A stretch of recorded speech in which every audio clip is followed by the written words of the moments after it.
Oh, it broke. Yes! Oh, there we go. Man, those threads don't look too good. CV axle, yes. Oh! And it is 100% brand new axle. It's not a remanufactured axle. This boot has a lot of cracks all over it, so maybe this one will actually last. Today, I'm replacing this driver's side CV axle on my 2005 Toyota 4Runner.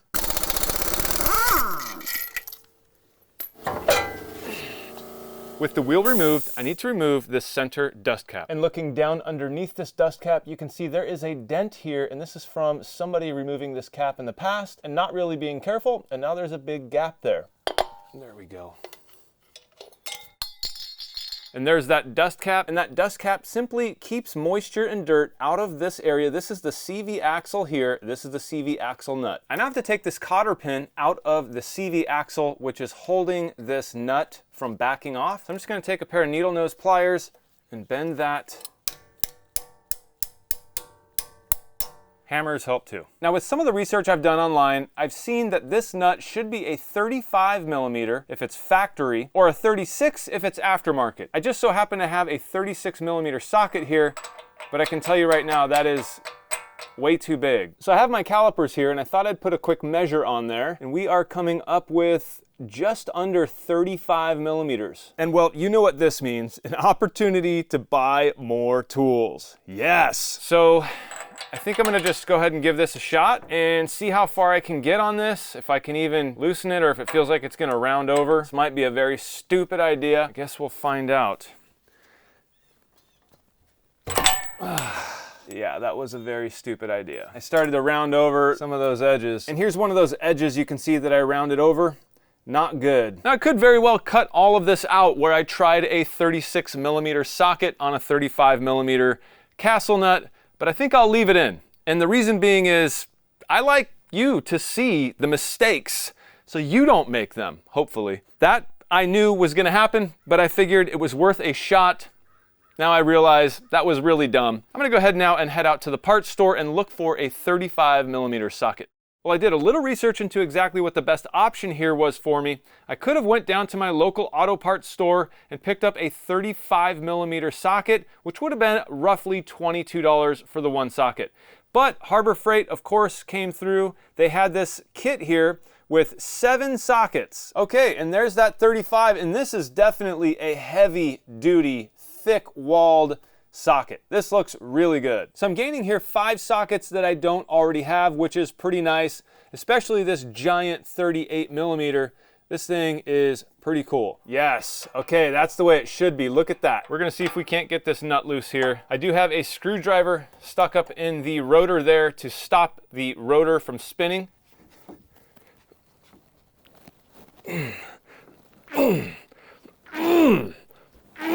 Wow. Someone must have massively over-torqued that for sure. Well, at this point, I have not been able to remove that nut, which is really frustrating. I have my 1/2-inch breaker bar here. This thing is 25 inches long. I have the correct socket, and I've been using all of my body weight trying to break that thing free, and it just won't budge. So I have sprayed some penetrant, and I've given it some time to work. So I'm gonna try one last time, and then I think I'm gonna hit it with some heat. I do feel like I need to support this though, because it wants to fall off. I feel like this 1/2 inch just isn't enough. I don't know what the deal is here, guys.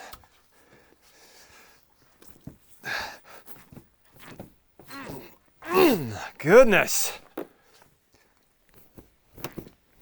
Oh, it broke. It broke. Yes. Yes. I did not think that would work. Ah, thank you, Lord. That was the hardest, the tightest nut that I've ever had to break free. I mean, there's no corrosion there. That's what's bizarre. Unless that's what 173 foot-pounds feels like. Thought I would have to resort to heat, but in the end, I was able to break it free. I did use plenty of PB Blaster and gave it some time to sit, so that obviously helped. But that's also the first time in my life where I felt like a 1/2 inch, 25-inch breaker bar wasn't enough. I have already confirmed that the CV axle is loose in there, so that's good. We're behind the rotor now looking at the CV axle, and if we come down, we can see the ball joint mount here. There's 2 bolts, this one, which is not factory, and it's got a bunch of washers on it. I have to remove this one, and this one here on the other side, which does seem to be factory. So I really don't know what the deal is here, why this is like this. I'm hoping it's nothing bad, like the bolt broke off and they had to somehow improvise. So let's go ahead and take this out and see what happens. All right, I'll hit it with some penetrant there. This random bolt is 24 millimeter. Oh, there we go. So thankfully that broke loose. It wasn't too big of a deal. I do have a brand new Toyota replacement bolt. This is straight from the dealership. I don't know, maybe they lost the factory one. Man, those threads don't look too good. They definitely had to find a new bolt and improvise. I hope the threads aren't messed up inside of here. They might have messed this up. They may have cross-threaded the original bolt and tried to fix it with another bolt. Okay. Yeah, okay, good. I now have that bottom ball joint mount disconnected. I don't know if my brake line is gonna allow me, but I may be able to get this CV axle. Yes, I can. Okay, that was easy. All right, CV axle, at least on the hub side, is out. Now, what seems like always the case with anything you work on an older vehicle, I'm looking at the back of the hub here, and you can see that rubber seal there. That seal is gone. It is like chewed up, looks original. That definitely has to be replaced. So I'm under the vehicle, and you can see this is my CV axle going into the differential, which is here. And this basically just has to get pulled out. So there's only a few ways to do that. Number one, you take a hammer and like a punch or a chisel, and you just like kind of wedge the chisel somewhere and hammer it that way, obviously. Or you can use some sort of pry bar and put it right up in here and pry this thing out. And that's the method I'm gonna try right now. Oh, wow, just punched myself right in the face. Felt nice.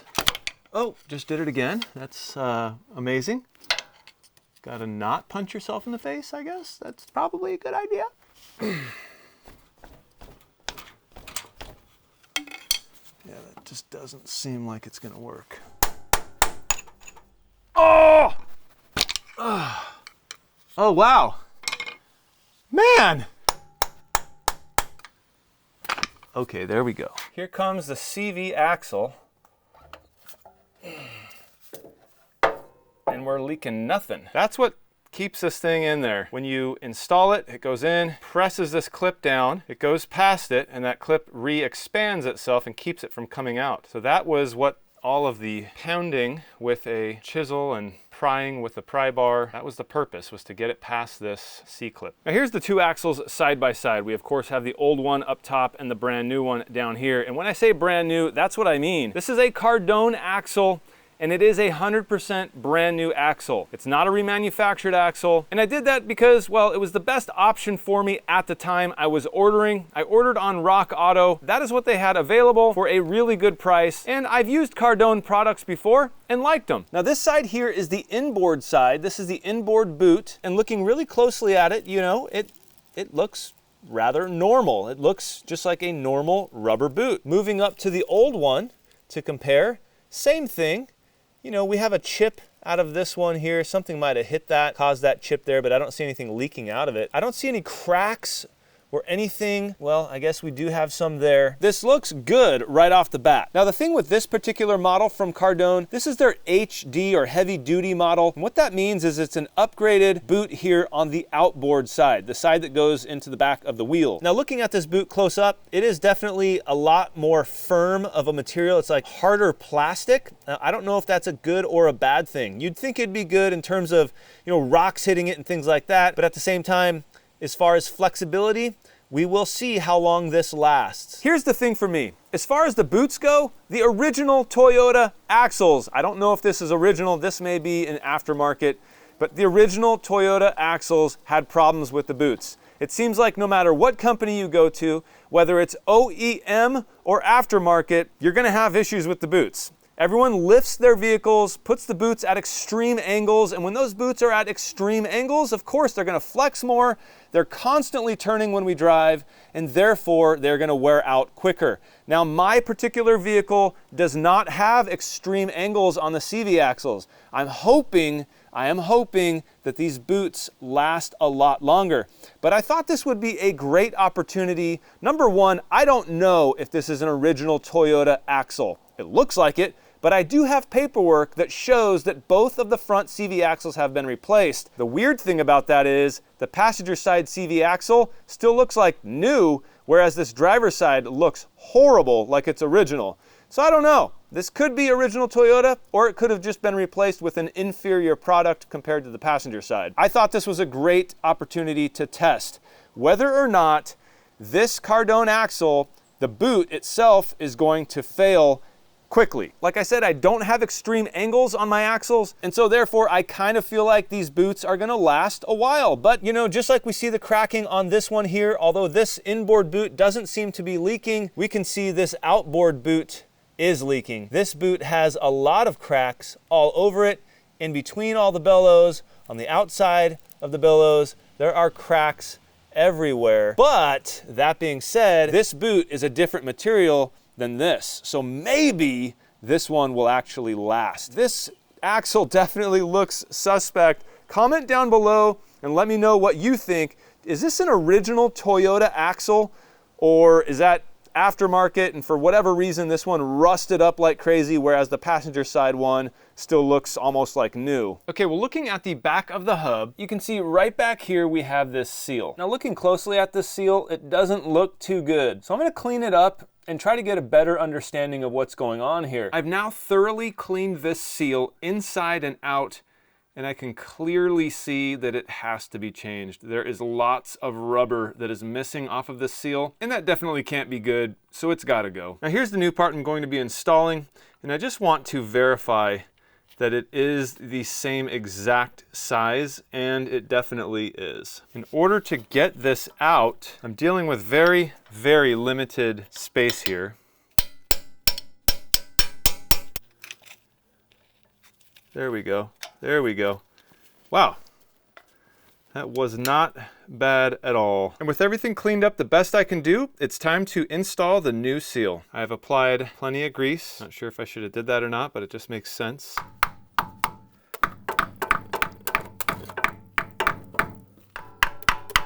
Well, the seal is now fully seated all the way around, and it actually wasn't that difficult. Well, there's one more seal I need to replace. It's the seal installed inside the front differential. Now, this seal wasn't leaking, but I really don't know if it's ever been changed. And this vehicle has 236,000 miles on it. I have the CV axle out. Now is a pretty good time to take care of this. Now, I did know that I was gonna change this seal with this CV axle job. So I did a little research and found this seal by National Seals, which is made in Japan. And looking at it, it seems to be really nice. And to get that old seal out, I bought this seal puller from Harbor Freight, so let's try it. Oh, there we go. There we go. Yes! Right on, man. So looking at these two seals, this is the old one that just came out. It really looks like the new seal I bought is the exact same seal. They literally look identical, even down to those marks on the sealing surface in there. This new one has those as well. Now, the first thing I need to do before I go installing a new seal is just prep that surface by cleaning it. And here is after I cleaned the entire surface there. To install this seal, I rented this tool, which has a series of drivers here, and you just match up the closest one, and this one seems like it's it. Fits in there nice and square. I'm really just hoping that on the new seal, as this thing is being pressed in with this inner lip here, I'm just hoping I don't damage something in there, but it looks like it's designed to do this. So hopefully this will get the job done. Well, I got it installed. It wasn't super hard, but I did have to be extremely careful. It's a little nerve-wracking. I used this tool to get it started. I then followed up with this wood only around the outer edge where the seal met the metal case. And then once the wood wouldn't drive it anymore, I used this brass punch, which was like new on the end here when I started using it, so I wasn't worried about damaging the rubber. And I would literally just go around this very outer edge, tapping it in lightly as I went around multiple times, multiple passes, making sure not to touch this lip here, only staying on this outer edge. And I knew it was seated enough when the brass would hit the metal casing of the differential. So I could hear that happen, and then I would take my finger and feel, yes, it's flush, and then I would move on. You can see a few marks in the rubber. That's just the outside. There's no breaks, no tears. I was extremely careful, and nothing on the inside here is damaged. That seal is seated really good. I'm not worried about it at all. Well, I'm about to install this brand new replacement CV axle, but you can see this little C-clip here on the end is just free floating and wanting to just fall, obviously, with gravity. So I'm just gonna take a little bit of this grease, try to push some in that groove. I don't wanna put too much, and that right there should do. You can see the clip is not falling when I roll this thing around. That seems to be in some splines there. Well, here's the problem I'm facing. You can see this flexible brake hose right here. And what I've been able to do this whole time is simply move this knuckle out of the way. And I've had enough room with that flexible brake hose that I've been able to remove everything and do everything I've done. But now trying to install that new CV axle is posing a challenge, because you can see I need a straight angle here in order to be able to hammer that CV axle past that circlip inside of the differential. So I think now what I have to do is actually remove this brake caliper, which is something I should have done in the first place to make my life easier. So brake calipers coming off. These bolts are in there so tight. Ugh. Wow.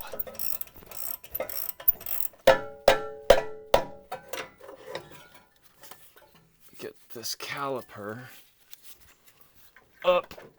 Okay, the caliper is now stuffed up out of the way on top of that frame rail. It's pretty solid, it's not going anywhere. And because the caliper's gone, the rotor was loose, so I removed that, and that gives me a good opportunity to check the condition of the hub here. Everything feels nice and tight. Doesn't sound bad at all. Yeah, I think that's in good condition for now. I'm gonna get my hand in here. And we do have a lot better of an angle, though I'm not left-handed here. Well, of course, is always the case, I was able to get this thing in while the camera wasn't rolling. All I did, got my heavier hammer. I didn't hit it this way. I just had it set in there as straight as I could go, and I used the top of it and would just hit it this way. Probably the 5th time I did it, it just sank right in. Fully and completely seated, which is pretty awesome. We're all lubed up. Let's see if I can get this. It's a good sign. That is a good sign. And that is a good sign. Hey, at least I got this one on camera. All right, everything's in. Well, I'm at a standstill at this point. If you see this bolt here, looking at the back of the knuckle here, this is one of the 2 bolts for the lower ball joint mount, which slides up through here and then ultimately threads into the bottom of the knuckle here. But as you can see, this is not factory. You can see it's got all these washers on it, and you can also see that those threads are stripped out. Now, looking at the other bolt, you can see it is a factory bolt, but it also does appear to have issues with the threads. So looking up inside that bolt hole at the threads at the bottom of the steering knuckle here, you can see those threads are completely trashed. I did stick a pickup in there to see if I could scoop some of that stuff out of there, but that is literally metal. So seeing that these threads are so messed up, I'm trying to figure out what my next step is here. This is a very, very important component in the front suspension system of this vehicle. So I can't just simply bolt everything back together and send it. I just wouldn't be okay with that. So the question is, do I try to re-tap these holes, maybe go to a bigger size, or do I literally buy a brand new steering knuckle? And if that's the case, do I go aftermarket, or do I go to Toyota and buy one from them? Howdy.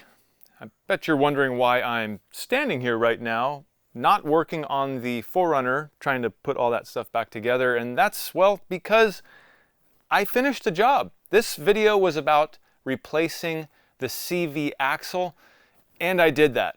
I showed you how to pull out the old one. I showed you how to install the new one. And this new one was by Cardone. It was 100% new CV axle. From the looks of it, it looks to be a really good quality axle. The boots look good. This is their HD version, so it's got like a heavier duty outboard boot. The CV axles on this 4Runner, I think were both aftermarket anyway. After I bought this thing and drove it home, of course I grabbed my creeper and got under there and with a flashlight was just kind of like inspecting everything. And I think it wasn't until like the second time I did that, maybe even the third time, that I noticed that bolt. And I'm like, okay, that's weird. That scares me a little bit. The reason why it scares me is because, well, why is it like that? Did someone break off the original factory bolt and there's half of a broken bolt up there and then they somehow made it work with another aftermarket bolt? Or did they strip the threads out and have to go with a bigger coursed threaded bolt? And I knew that with this job, having to remove those two bolts, I was gonna find something. And well, I found just what I thought I would find, completely stripped out threads up in that knuckle. Okay, I'll try to put this as quickly as possible, but there are only a few options I have with that. Okay, I can simply re-tap those holes, but then again, that's not simple.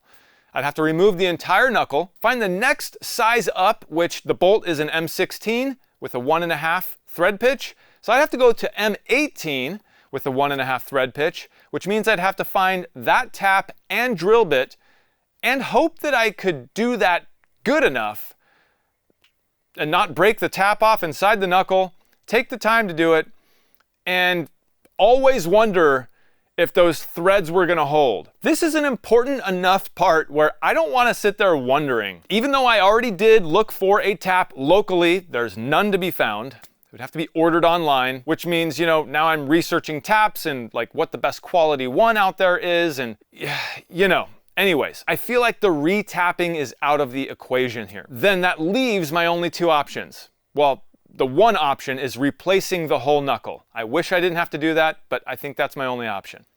If I'm gonna replace the whole knuckle, do I go factory Toyota or do I go aftermarket? Well, I would love to go factory Toyota. That's who I am. I love sticking with OEM. But in this case, I called my local dealership and I had them price this knuckle for me.